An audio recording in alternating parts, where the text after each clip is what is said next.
Most reported sightings of the Wendigo are concentrated in the far northern regions of America, particularly along the rugged, shadowy forests near the Canadian border.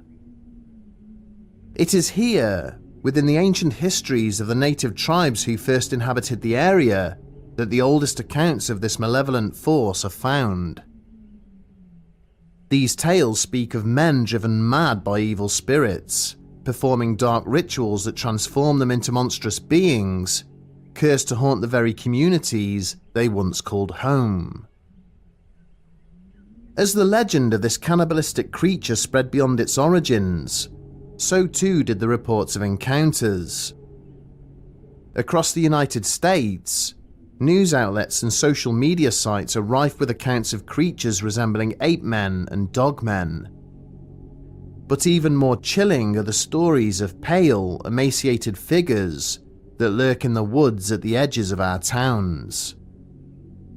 These nocturnal intruders with glowing eyes and the terrifying ability to invade the minds of those they encounter are said to mimic the voices of loved ones.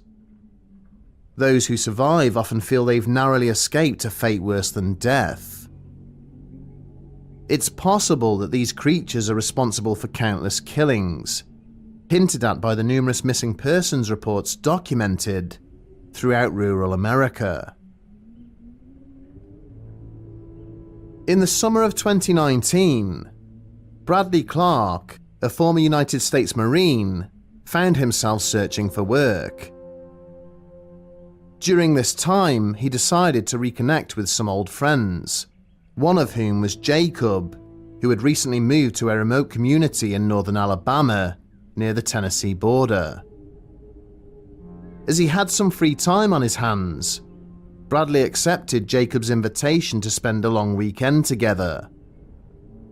During the visit, the two friends decided to go hunting. Wanting to play it safe, they chose to stay close to Jacob's home. The day passed uneventfully, and as dusk began to settle in, they agreed it was time to head back. Walking the trail towards Jacob's truck, a rising commotion deeper in the woods caught their attention. Instinctively, they raised their weapons, ready for whatever might be approaching. Whether it was predator or prey, they did not know. After a tense moment of silence, a pack of coyotes suddenly bolted from the trees. Though rare, coyote attacks can be dangerous, so Jacob and Bradley remained on their guard. But to their surprise, the coyotes didn't even acknowledge their presence, instead racing across the trail and disappearing into the woods on the other side. Just as they were beginning to relax, another sound became apparent. It was heavier, more deliberate, like something large was moving through the brush. The forest had grown eerily quiet, as if nature itself was holding its breath. Then, with a deafening crash, a massive pine tree toppled onto the path in front of them. For a moment, everything was still again. Bradley and Jacob exchanged uneasy glances, unsure of what to do next. Then, from the direction of the fallen tree, they heard a voice they both recognized. It was Jacob's teenage sister, Olivia. Her cries were urgent, filled with desperation as she called out for help. Without hesitation, Bradley began to move towards the sound, but Jacob stopped him with a firm grip, whispering in a terrified voice, "How could Olivia possibly be here?" She had no idea where they were, nor any means of getting to the woods. Yet the cries persisted, pleading for rescue. Olivia now claimed she was trapped behind the fallen tree. Despite the growing unease gnawing at them, the men remained frozen in place, a nagging sense that something was terribly wrong keeping them from acting. Then, as abruptly as it began, the voice cut off. What then emerged from behind the tree made their blood run cold. A grotesque figure loomed over the trail, standing at least 9 feet tall. Its gaunt skeletal frame was draped in deathly pale skin, stretched tight over its bones. Its eyes glowed an eerie blue, devoid of pupils or irises, and it stared at the two hunters with an intense, malevolent rage. Bradley instinctively raised his rifle, but Jacob yanked him back, urging him to run towards the truck instead. They sprinted through the thick forest, glancing back repeatedly to see if the creature was following, but the dense trees obscured their view. Only when they were safely in their vehicle speeding down the road did Bradley muster the courage to ask what they had encountered. Still shaken, Jacob confessed that he didn't know for sure, but he had heard disturbing stories from family and friends. According to these tales, bullets were useless against such creatures, which was why he had insisted they run. He added that many local hunters had simply vanished without trace, their belongings later found abandoned deep in the woods. Neither man spoke of the encounter again, though Jacob wasted no time calling for his sister as soon as they got home. To his immense relief, Olivia was safe. She hadn't even left home all day. Tennessee might seem too far south for a creature typically linked to the US-Canadian border, yet this aligns with a growing number of reports suggesting the Wendigo phenomenon is no longer confined to the remote north, if it ever was. In the autumn of 2015, Adam Reed, a Houston-based police officer, agreed to give his friend Luke a ride home at the end of a night shift. The two lived on neighboring farms in a small town and often car-shared when heading into the city for social outings. After a quick call home to ensure his kids were asleep, Adam drove to the bar district to pick up Luke. The drive started off as usual, with the two chatting about their shifts that evening, families, and weekend plans. But as Adam turned off the highway and onto the drive leading to Luke's property, something unusual caught his eye near a fire pit, which Luke had dug. Though Adam knew the pit was several feet deep, he could see two lights glowing from inside it, like a pair of torches staring back at him. Puzzled, Adam stopped the car about 40 yards away. Both men sat and watched the strange lights, trying to figure out what they were looking at. Then, in eerie unison, they blinked out and reappeared, just like a pair of eyes. Assuming they were trespassers on Luke's land, the men decided to investigate. Adam reached for the handgun he always carried with him and cautiously began to approach the pit, whilst Luke ran into his house to retrieve a rifle. As a police officer, Adam was no stranger to tense situations, so he moved slowly, using the truck's lights to scan the area for any sign of intruders. But when he reached the edge of the pit, it was empty. Just then, he heard footsteps behind him. At first, he assumed it was Luke returning, but the footfalls were far too heavy. Suddenly, a gunshot rang out. Adam whirled around to see Luke standing on his porch, rifle raised, with a look of sheer terror etched upon his face. Following his colleague's gaze, Adam spotted a tall, thin figure fleeing towards the woods. He estimated it to be at least 8 feet tall, with grotesquely long arms and legs. Its skin was a ghostly white, stark against the blackness of the night.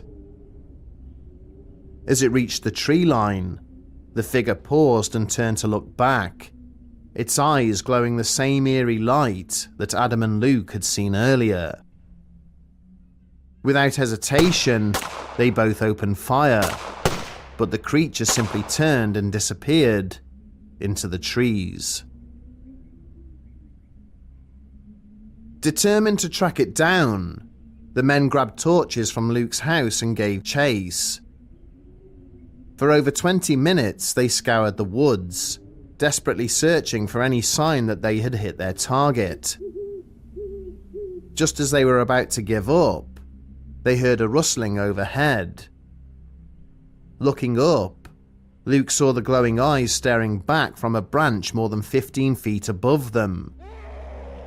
A blood-curdling roar echoed through the forest as the creature vanished once again.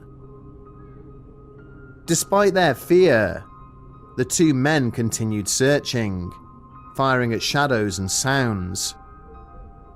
They heard heavy footsteps and saw leaves rustling, but the creature seemed to vanish into the night. Eventually, it disappeared entirely.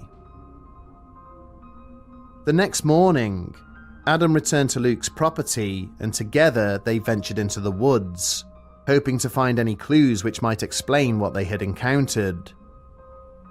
They found areas where the undergrowth had been trampled by something large moving at speed, and strange triangular impressions pressed into the soft ground.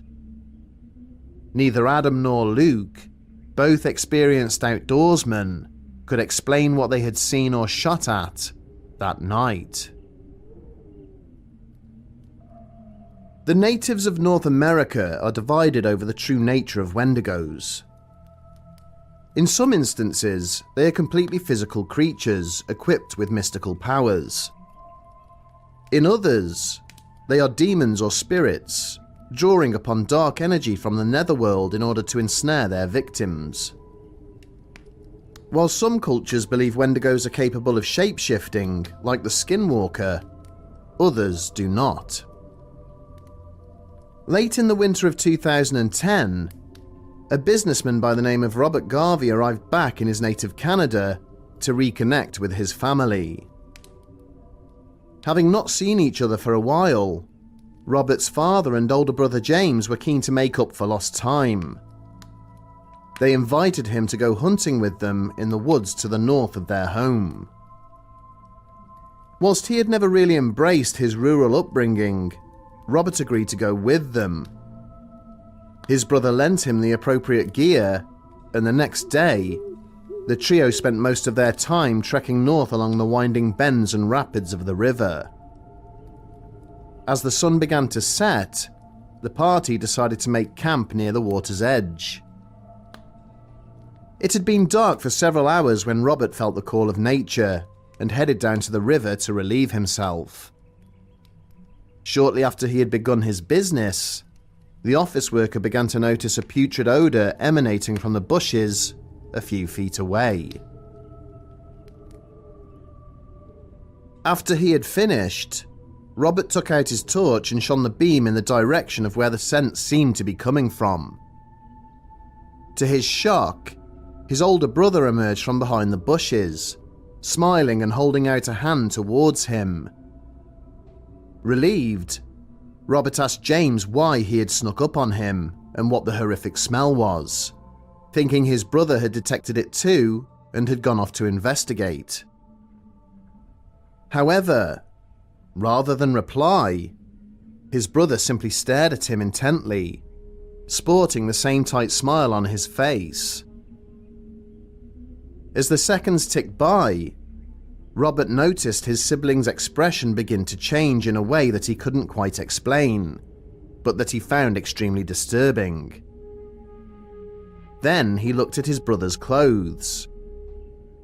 They had begun to sag, as if they were too big for him. As his eyes returned to James's face, he noticed that his skin had begun to sag as well, as if he were a wax figure melting under high heat. Petrified, he could only stand and watch as his brother's hunting clothes and skin dropped off his body and onto the ground. What was left standing there in James's place was something else entirely. A tall, emaciated, and altogether inhuman figure. Where its eyes should have been, there were two dark hollows, and a mouth which projected forwards from the rest of its face, much like an animal's snout. With a scream, Robert turned to run back towards the campfire, only to feel a sharp pain in his left leg as something grabbed hold of it and pulled him to the ground. Frantic, he kicked his legs wildly and rolled onto his back, looking for anything he could use to fend off the creature. Suddenly there was a deafening crack and a burst of light. Robert felt the grip on his leg loosen, and as he sat up, he realized that the creature was gone. Not too far away stood his father, still holding his rifle. For good measure, his father fired another shot into the darkness before dragging his son back to the camp, where James was standing alert, wondering what on earth all the commotion was. Breathlessly, Robert tried to explain what he'd seen, but found himself growing angrier as his brother began to mock him. Finally, their father intervened. He too had seen the attacker. He then pointed his torch down at Robert's leg, revealing a deep laceration. Whatever had caused the wound had passed right through the clothing and pierced his skin. Without so much as a word, the men dressed the wound before abandoning the camp altogether, beginning the long hike back home through the darkness. The Wendigo legend belongs in amongst a unique category of paranormal phenomena, in that there are centuries of stories all describing the same or at least similar things. Stories across cultures and languages, from the first Europeans to native tribes who lived thousands of miles apart. Though the majority of the sightings take place in the deep woods, more recent encounters have taken place in, or at least near, populated areas. Another outlier is the lack of any good explanation. People often explain away cryptid sightings which occur in the woods as mistaken identity. Bigfoot can be explained away as a grizzly bear walking on its hind legs, whilst a supposed alien might just be a great horned owl with its eyes glowing in the moonlight. Not only do Wendigo encounters typically involve experienced outdoorsmen and hunters, but the powers demonstrated by the creature are completely supernatural. As reported in the case of Bradley Clark and his friend Jacob, the Wendigo was able to somehow mimic the voice of Jacob's sister. In Adam and Luke's experience, the creature had eyes that shone so brightly that an experienced police officer confused them for flashlights. In Robert's case, the beast allegedly shapeshifted into his brother in order to lure him in. Outside of a paranormal being, no other animal could possibly possess these abilities. Skeptics blame alcohol or accidental ingestion of magic mushrooms for the Wendigo phenomenon. Though this could explain why sightings have persisted for so long, it does not account for so many people reporting the exact same type of creature, despite hundreds of years and thousands of miles existing between some sightings. True believers feel that the answer is simple. There is and always has been something in the woods. To them, the reason why so many of the first peoples spoke about the Wendigo for so long is because it's really there. Whether it's a physical creature or a spectral entity remains to be seen, but it seems most likely that people are seeing something they can't explain. It is clear from these stories and others that have been circulated online in recent times that there may be more dangers lurking in America's rural areas than previously believed. In recent years, reports of inexplicable creatures, shapeshifters and skinwalkers which can be tied to Native American legends have only increased. Meanwhile, remote parts of both the US and Canada boast some of the highest rates of missing persons in the world. Think of that what you will. Is there something supernatural out there, driven to feed off humans? And if it is a Wendigo, can it ever be satiated?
Bedtime stories.